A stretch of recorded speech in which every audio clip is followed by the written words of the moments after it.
Veg पदार्थांमध्ये मोडणारा हा भुर्जीचा प्रकार जर तुम्ही एकदा ट्राय केलात ना, तर खात्रीने सांगते, तुम्ही सुद्धा आठवड्यातून एकदा तरी माझ्याप्रमाणे हा भुर्जीचा प्रकार नक्की बनवून पहाल. व्हेज भुर्जी म्हटलं, की आपल्याला आठवते ती पनीरची भुर्जी. पण पनीर प्रत्येक वेळेस घरात असेलच असं नाही किंवा भाजीला बऱ्याचदा घरामध्ये काही अवेलेबल नसतं. त्यावेळेस सुद्धा हा भुर्जीचा प्रकार तुम्ही आवर्जून बनवून पाहू शकता. नुसती चपाती सोबत नाही, भाकरी सोबत नाही, तर वरण-भाताला साइडला तोंडी लावायला ही भुर्जी असेल ना, तर वाह! क्या बात है! इतर भुर्जीप्रमाणे सुद्धा ही भुर्जी पटकन तयार होते आणि झटकन संपते सुद्धा. तर चला, ही भुर्जी कशी बनवायची हे पाहूयात. तर सगळ्यात आधी आपल्याला लागणार आहे एक मोठं पातेलं किंवा तुम्ही कढई इथे घेऊ शकता. यामध्ये आपल्याला 1 लिटर पाणी घालायचंय आणि पाणी आपल्याला चांगलं गरम करून घ्यायचंय. हे पाणी गरम करत असतानाच आपल्याला यामध्ये अर्धा छोटा चमचा भरून मीठ सुद्धा घालायचंय. बरं पाणी आपल्याला खूप अगदी खळखळीत गरम नको, हलकंसं असं गरम झालं, की लगेचच यामध्ये आपल्याला घालायचं आहे भरपूर पौष्टिक असणारे हे सोया चंक्स. बरं सोया चंक्स तुम्ही छोटे घेऊ शकता किंवा मोठे सोया वडी जरी घेतली ना, तरी सुद्धा चालू शकते. इथे घरात माझ्याकडे छोटेच चंक्स अवेलेबल होते म्हणून मी हेच घेतलेले आहेत. आता हे सोया चंक्स जे आहेत ते अगदी साइजला डबल होईपर्यंत आपल्याला हे शिजवून घ्यायचं. तर फक्त लहान आहेत म्हणून एक उकळीमध्ये हे छान शिजले जातात. खूप ओव्हर कुक करायची गरज नाही. आता हे सोया चंक्स लहान आहेत म्हणून पटकन असे मऊ पडतात. साधारण 1-2 मिनिटामध्ये पटकन असे फुलले सुद्धा जातात. हे जर खूप जाड असतील, मोठे सोया चंक्स असतील, याला मात्र एक 3 ते 4 मिनिट तरी लागतील. आता इथे चांगली उकळी फुटलेली आहे. लगेचच गॅसची फ्लेम मी जी आहे ती बंद केली. सोया चंक्स तुम्ही इथे पाहिलं तर चांगले डबल-टिबल झालेले आहेत. आता यामधलं लगेचच पाणी आपल्याला काढून टाकायचं आहे. तर यासाठी इथे मी खाली भांडं ठेवलेलं आहे. चाळणीतून आपण हे सगळे सोया चंक्स असे गाळून घेऊयात आणि आता हे सोया चंक्स खूप गरम आहेत. ओव्हर कुक व्हायला नको म्हणून लगेचच यावरती आपल्याला थंड पाणी सुद्धा घालायचंय. आता सध्या हे सोया चंक्स फक्त एका पाण्यानेच मी धुवून घेणार आहे आणि जे ह्याची कुकिंग प्रोसेस आहे ते सुद्धा थंड पाणी घातल्यामुळे स्टॉप होते. खूप जास्त ओव्हर कुक किंवा अगदीच लगदा होत नाही. आता पाणी घातलं की लगेचच यामध्ये सोया चंक्समध्ये असणारं जे एक्सेस वॉटर आहे किंवा एक्सेस पाणी आहे ते सुद्धा आपल्याला काढून घ्यायचंय. आता हे सोया चंक्स खूप गरम आहेत म्हणून चमचेच्या साहाय्याने अशा पद्धतीने तुम्ही काढून घेऊ शकता. फक्त एक लक्षात घ्या, की भुर्जी बनवण्यासाठी या सोया चंक्समध्ये आपल्याला खूप जास्त पाण्याचा अंश असून चालत नाही. यामुळे हे जे सोया चंक्स आहेत ते बऱ्यापैकी आपल्याला पिळून घ्यायचे आहेत. थोडेसे थंड झाले, की हे सोया चंक्स मी हातानेच पिळून घेतलेले आहेत. आता इथे मी मिक्सरचं भांडं घेतलेलं आहे. सोया चंक्स जेवढे घेतले होते यापैकी निम्मे सोया चंक्स आपण या भांड्यामध्ये घालूयात आणि मिक्सरला फक्त पल्स मोडवरती आपल्याला एकदा हे फिरवून घ्यायचेत. असा इथे सोयाचा खिमा व्हायला हवा किंवा थोडंसं जरी जाडसर राहिलं ना, तरी सुद्धा चालू शकतं. तुम्ही कोणत्याही प्रकारची भुर्जी बनवा. म्हणजे आज आपण इथे सोया चंक्सची भुर्जी बनवतोय.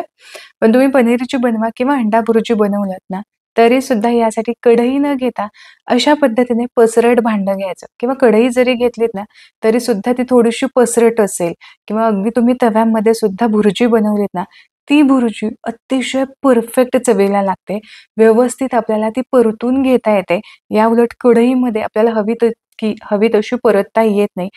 तर माझ्या सांगण्यावरनं ही टिप तुम्ही लक्षात ठेवा. कुठल्याही प्रकारची भुर्जी असू देत, पसरट भांड्यामध्ये करा किंवा तव्यामध्ये करू शकता तुम्ही.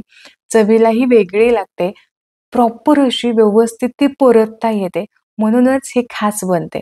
आता इथे मी भरपूर तेल घेतलेलं आहे. साधारण 1 ते दीड पोळी भरून तेल घेतलं असेल. भुर्जीला थोडंसं तेल जास्त घेतलं, की चवीला ती थोडीशी जास्त छान लागते. पण ऑप्शनल आहे. तुम्हाला जर कमी तेलामध्ये करायची असेल, तर तशी सुद्धा तुम्ही करू शकता.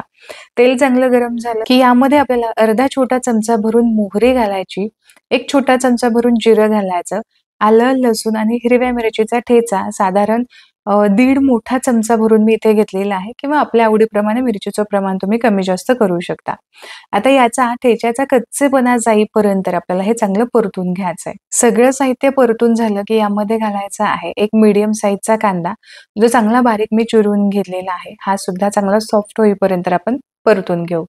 कांदा असा चांगला ट्रान्सपरंट होईपर्यंत परतून घेतला. यामध्येच घालूयात काही कढीपत्त्याची पानं. सोबतच एक छोट्या आकाराचा टोमॅटो सुद्धा इथे मी चिरून घेतलेला आहे. आता हा सुद्धा आपल्याला परतून घ्यायचा आहे. टोमॅटो सॉफ्ट होण्यासाठी किंवा चांगला मस्त मऊ होण्यासाठी यामध्ये साधारण 2 चिमूट भरून मी मीठ घातलं आणि आता हे मीठ सुद्धा मी मिक्स करून घेतलं. टोमॅटो शिजण्यासाठी यावरती आपण झाकण ठेवूयात आणि साधारण 1-1.5 मिनिटांसाठी हे सगळं साहित्य किंवा टोमॅटो सॉफ्ट होईपर्यंत शिजवून घेऊयात. तर साधारण 2 मिनिटांमध्ये चांगली वाफ धरली गेली. टोमॅटो सुद्धा अगदी मऊसूत होईपर्यंत शिजले गेले. तुम्ही इथे बघू शकता.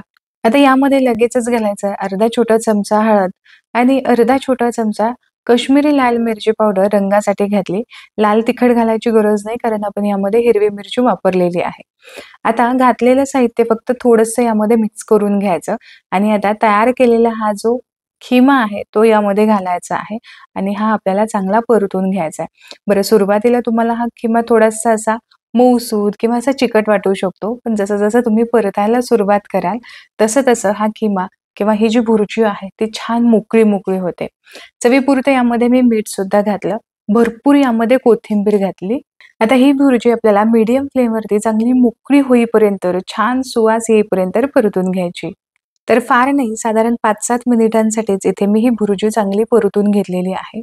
छान मोकळी-मोकळी आणि अगदी लगेच खावीशी वाटणारी अशी ही भुर्जी बनते. बरं फक्त गरमागरमच नाही, तर थंड झाल्यावर सुद्धा ही तितकीच चविष्ट लागते.